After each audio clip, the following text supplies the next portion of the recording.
So hello guys, welcome back to YouTube channel. I am S J here. तो हम लोगों का जो इलेक्ट्रोकेमिस्ट्री था उसका आज सेकंड लेक्चर होने वाला है, तो लेट्स स्टार्ट। हम लोगों ने पिछली बार ख़त्म किया था जो गिब्स पे एनर्जी है उसका फार्मूला, नार्न्स इक्वेशन और ई सेल का इक्वेशन जो है वो हम लोग कर लिए थे। ठीक है, बेसिक जो था वो हम लोग कर लिए थे। तो अब हम लोग आज थोड़ा कुछ एग्जाम्पल्स देखते हैं। ठीक है, नार्न्स इक्वेशन बनाते कैसे हैं वो देखते हैं। जैसे कि यहाँ पे लिखा है concentrated cell having different concentration but same electrodes. तो हमारे यहाँ पे सेम मटेरियल सेम है बट इलेक्ट्रोड अलग है। ठीक, अब यहाँ पे लेफ्ट साइड में जो है वो एनोड है और राइट साइड में जो है वो कैथोड है। अब कैसे समझ रहे हैं हम? देखो, एनोड में क्या होता है कि इलेक्ट्रॉन हम लूज़ करते हैं। ठीक, तो Ag टू Ag प्लस हुआ ना लेफ्ट साइड में, तो इसलिए ये वाला एनोड है। और राइट साइड में आ जाओ तो Ag प्लस से इलेक्ट्रॉन गेन करके Ag आ रहा है, तो इसीलिए कैथोड है। ठीक,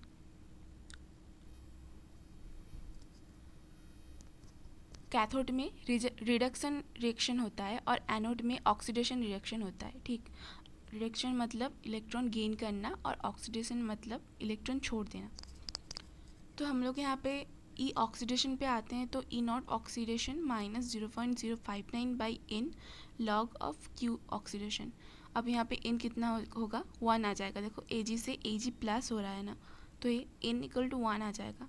और रेड ई रिडक्शन का फार्मूला सेम आएगा। यहाँ पे क्या आएगा? 1 बाई क्यू रिडक्शन आ जाएगा, क्योंकि ये दूसरे साइड में है इसीलिए। यहाँ पे Ag जो है हम Ag प्लस से Ag बना रहे हैं, तो इसीलिए हम लोगों का जो Q आएगा वो उसमें Ag प्लस नीचे आएगा। अब ई सेल से क्या आता है? E cell equal to E oxidation plus E reduction equal to minus, हम लोग इन दोनों को बिठा के अगर सॉल्व कर लेंगे तो आएगा minus 0.0591 by N log Q oxidation by Q reduction.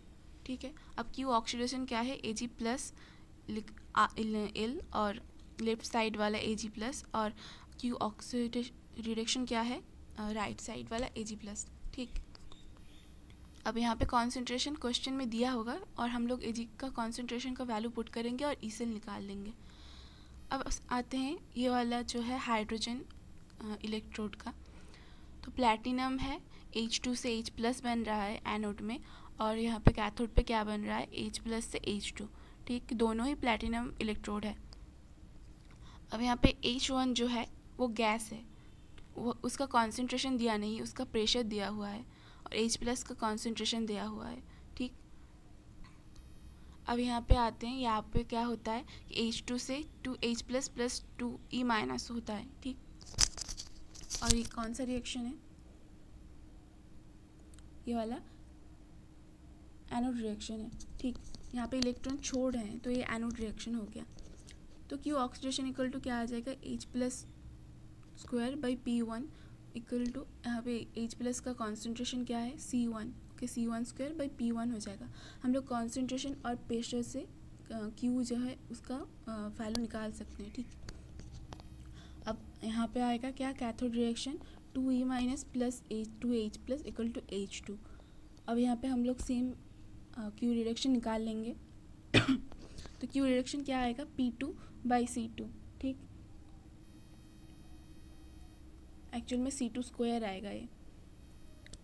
तो ई सेल इक्वल टू क्या आएगा? 0.-0.059 बाई 2। यहाँ पे 2 इलेक्ट्रॉन्स यूज़ हो रहे हैं तो इनका value 2 log of Q oxidation by Q reduction. अब ई सेल का वैल्यू क्या आ जाएगा? अब यहाँ पे हम लोग क्यू ऑक्सीडेशन और रिएक्शन का वैल्यू जस्ट पुट करेंगे।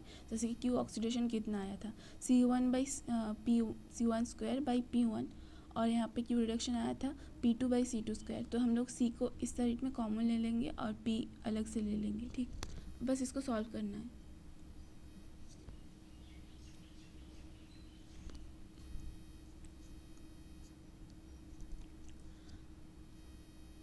तो यहाँ पे भी क्लोरीन का दिया हुआ है जो कि सेम ही है। ठीक है, यहाँ पे 2 केसेस दिए हुए हैं जहाँ पे C1 ग्रेटर देन C2 है और यहाँ पे P2 लेस देन P1 है। तो ये वाला तुम लोग खुद से देखोगे तो इसको समझ आएगा। ठीक है, अब आ जाते हैं बैटरीज में। बैटरी क्या होता है कि बैटरी एक सोर्स ऑफ करंट होता है, डीसी करंट होता है उसमें, ठीक है। तो हम लोग आ जाते हैं, देखो, a battery consist of two or more volatile cell concentrated in a connected in a series, ठीक है। सीरीज में कनेक्ट रहता है voltaic cells. Mainly two type of cells are used in battery. हम लोगों ने क्या पढ़ा था, प्राइमरी सेल होता है और क्या होता है, सेकेंडरी सेल होता है। तो प्राइमरी सेल का एग्जाम्पल क्या आ जाएगा, जैसे ड्राई सेल और लेकलैंड सेल, मरकरी सेल, ठीक। अब ड्राई सेल में पोटेंशियल रहता है 1.5 वोल्ट, ये वाला एनसीईआरटी का लाइन है, तो इम्पॉर्टेंट है, ठीक। अब सेकेंडरी सेल में हम आ जाते हैं, तो ये रिचार्जेबल होता है, जैसे कि NiCd, ठीक। अब यहाँ पे एक लाइन आता है, during charging the electrode materials are converted back to their original forms and cell once again start generating electricity. तो हम लोग एक बार सेल को यूज़ कर लेंगे तो उसमें फॉरवर्ड रिएक्शन होगा। अब हम उसको चार्ज करेंगे, मतलब बैटरी को जो हम चार्ज करते हैं, जो चार्जर्स बैटरी होते हैं, तो वहाँ पे चार्जिंग के टाइम पे क्या आएगा, रिवर्स रिएक्शन आएगा, और फिर हम उसको यूज़ कर सकते हैं, क्योंकि फिर रिएक्शन फॉरवर्ड में यूज़ होगा, ठीक। Fuel cells are voltaic cells in which the reactants are continuously supplied to the electrodes. The common example of the fuel cell is hydrogen fuel, oxygen fuel cell. These cells converted energy from combustion to fuel directly into electric energy. तो hydrogen oxygen fuel cell जो है वो सबसे ज़्यादा energy produce करता है, ठीक। ये कम्बशन होता है और यहाँ पे इलेक्ट्रिकल एनर्जी प्रोड्यूस होता है। ये रॉकेट्स जो उड़ाते हैं ना, मतलब नासा वगैरह में, स्पेस सेंटर्स में जो रॉकेट्स का फ्यूल है वो होता है हाइड्रोजन ऑक्सीजन फ्यूल। अब आते हैं हम लोग कोहेशन में। तो कोहेशन क्या है, cohesion is basically A electrochemical phenomena. It is the process of slow oxidation of metals into undesirable compounds by action of moisture and other gases present in atmosphere. तो यहाँ पे जो हवा में जो ऑक्सीजन और मॉइस्चर रहता है, यानी कि पानी रहता है, तो उसकी वजह से कुछ रिएक्शंस हो जाती हैं आयरन में, उसको हम लोग बोलते हैं कोहेशन, ठीक। अब यहाँ पे कोहेशन का रिएक्शन दिया हुआ है, 2Fe + O2 + 4H + = 2Fe2 + 2H2, 4Fe2 + O2 + 4H2 = 2Fe2O3 + 8H+। ये वाला रट्टा मारना है, सीरियसली। अब हाइड्रेटेड फेरिक ऑक्साइड का हम लोग क्या बोलते हैं, रस्ट बोलते हैं, ठीक है। और इसका फॉर्मूला क्या आता है, Fe2O3.H2। अब इस x का वैल्यू 9 या 10 कुछ भी आ सकता है, ठीक है, मोस्टली 9 या 10 में से आता है।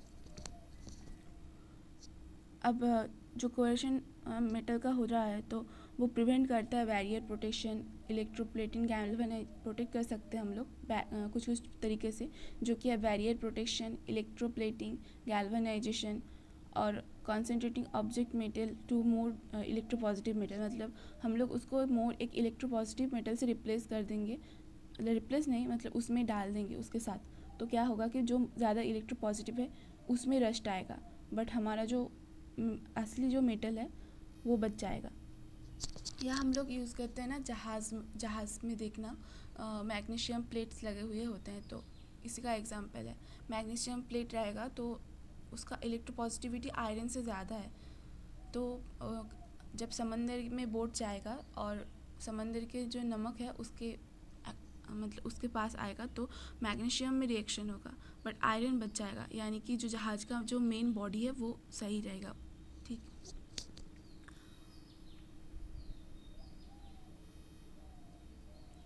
अब इलेक्ट्रोकेमिस्ट्री क्या होता है, वो इलेक्ट्रिक एनर्जी और केमिकल एनर्जी में रिडक्स रिएक्शन द्वारा कनेक्शन प्रोड्यूस करता है, ठीक।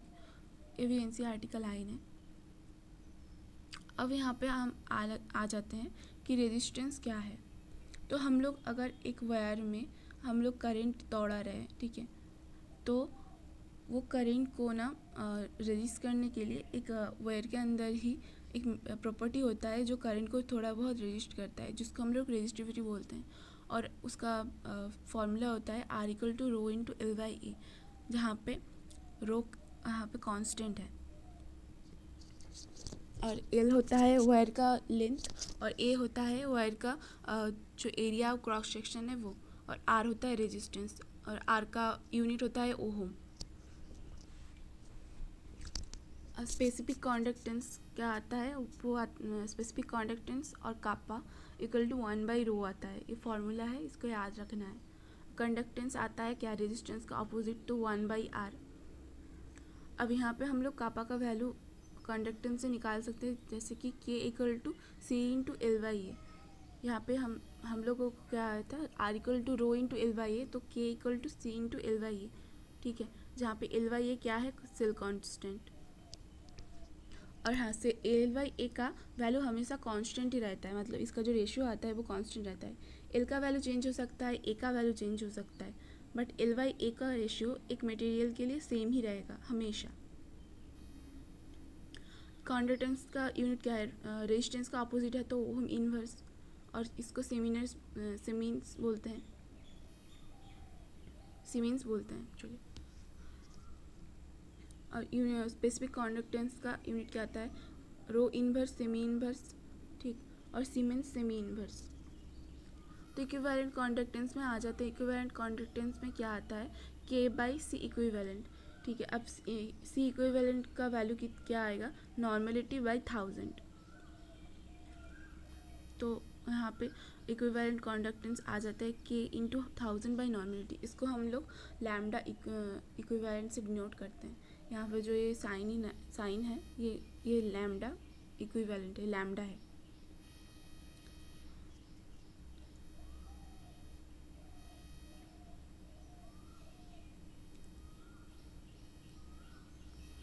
अब यहाँ पे मोलर कॉन्डक्टेंस आता है। मोलर कॉन्डक्टेंस में क्या आएगा, सी मोलरिटी आएगा।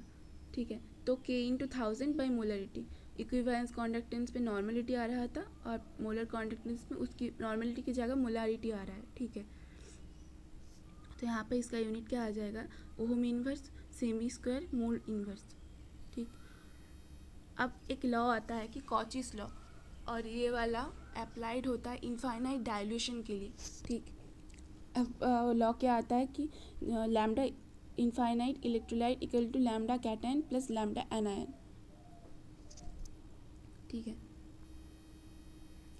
अब डिग्री ऑफ डिसोसिएशन क्या आता है, डिग्री ऑफ डिसोसिएशन आता है molar conductance at a given concentration by the molar conductance at a infinite concentration. वो आता है हम लोगों का डिग्री ऑफ डिसोसिएशन, जिसको हम लोग अल्फ़ा बोलते हैं। Equivalent and molar conductance of the solution increase with the dilution where the specific conductance of the solution decreases। यानी कि जो इक्विवेलेंट और मोलर कंडक्टेंस है सॉल्यूशन का, अगर वो इंक्रीज़ होगा डाइल्यूशन के साथ साथ, मतलब कि डाइल्यूशन अगर उसमें इंक्रीज़ करेंगे तो स्पेसिफिक कंडक्टेंस जो है वो भी डिक्रीज़ कर जाएगी। ठीक है, अब यहाँ पे ये वाला ग्राफ एक दिया हुआ है, एनसीईआरटी में भी ये है। तो कॉन्डक्टेंस और कॉन्सेंट्रेशन का हम लोग ग्राफ निकालेंगे तो वीकली इलेक्ट्रोलाइट क्या आएगा कि हाइपराबोला आएगा, और स्ट्रॉन्ग इलेक्ट्रोलाइट स्ट्रेट लाइन में आएगा।